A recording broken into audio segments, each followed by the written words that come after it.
really, and unfortunately we weren't able to stick with them for long enough.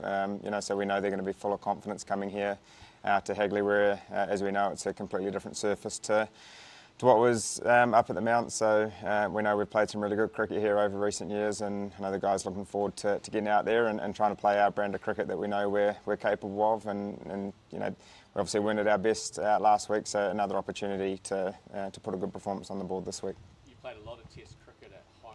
Is it unique, weird, different coming into a situation where you're playing to save a series?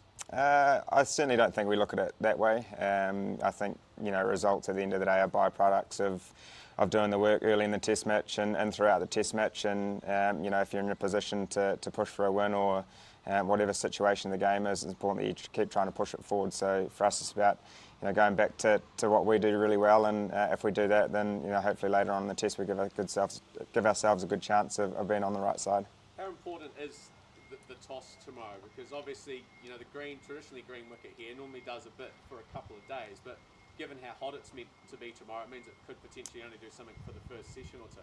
Yeah, we've seen here that most teams obviously win the toss and bowl first, but I certainly don't think it's a win the toss, win the game type surface. So we've seen here before we've won when we've been put in, and for us, whatever we do first up, it's important we adapt to the conditions and we try start really well. So we've put scores on the board batting first here on day one, so if we are in that position, then we'll also be looking to do that again. So for us, it's about just trying to focus on the present, and if we can do that, then later on in the game, then things can hopefully unfold in our favour. If you are put in first, is it potentially a case of try and score as many runs as you can quickly? That's been an approach for some that's worked here. Yeah, I think everyone's got their own sort of method around how they like to go about things.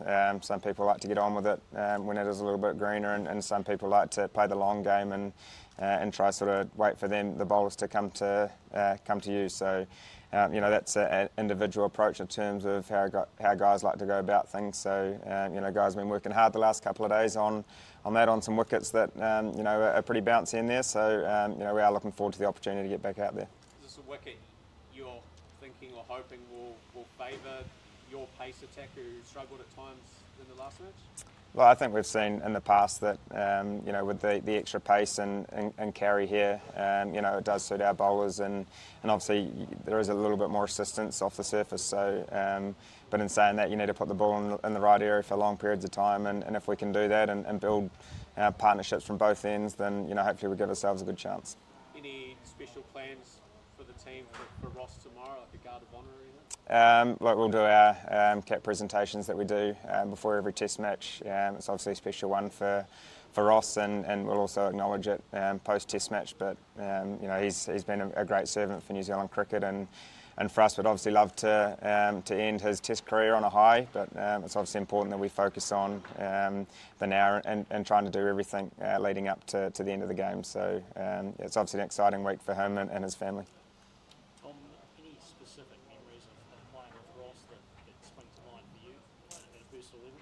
Yeah, I think it's just sharing the same changing room as Ross. I actually remember I was over in Durham in 2010 playing some club cricket over there and managed to meet him, which was, from my point of view, was pretty exciting, but to also share a changing room with him now, and obviously he's a massive part of our group, and he's certainly going to be missed. It's going to be weird certainly not having him at first slip or being around the team. So as I said, we'd obviously love to send him off on a high for his Test career, but I'm sure he'll be looking to obviously play the game right, try to play our brand of cricket this week, and then hopefully we can celebrate a nice Test win and obviously a great career as well.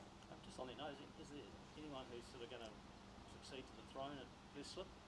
I'm sure there'll be a few guys trying to jump in the limo, but we'll have to wait and see in terms of obviously the side and that sort of thing. But I'm sure there'll be plenty of guys putting their hand up.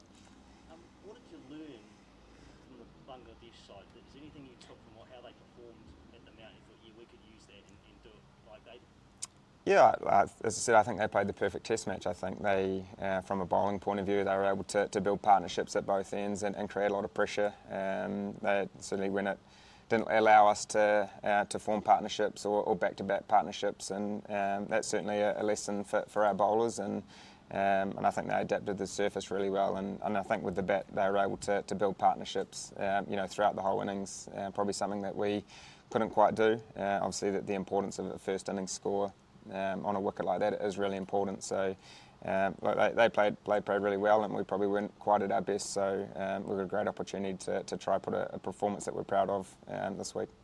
Any thoughts changes to the squad, or to the 11 for tomorrow with Matt Henry being part of the squad? Yeah, we'll have a look at the surface tomorrow. Obviously we've got another day of it, and the weather's obviously meant to be quite nice over the coming days, so we'll assess that in the morning. Tom, just on Ross, you just have a sort of elaborate a bit more about what he just brings to the team, and obviously his manner, his experience, what he's brought over these years. Yeah, I think it's the experience. He's done it in conditions around the world, at home, for 17 years, I think it is, and I guess to have a career expanding that long and being so successful, just shows the experience that he has. I think the calmness that he has as well. When we are in situations, he's put his hands up numerous amounts of times. So I think it's just the experience that he brings and the calmness sort of settles the changing room, and he's certainly going to be missed. You got a test debut from him, didn't you, in 2014 with his son being born up in Wellington. Does he ever have you on about that? Yeah, thanks to Jonty who was born then, was obviously very nice, has managed to fill that number 4 position for one test, so that's obviously something obviously very special to me, but certainly something I'll be very thankful for Ross, but also Jonty as well. Just on tomorrow, I mean, if you guys do lose the toss and get sent in, I mean, obviously yourself opening, I mean, how do you approach it? I mean, obviously it's very tough, sort of Heatley first session, day 1 wicket. You're a Canterbury boy. I mean, what do you need to do well on this wicket opening?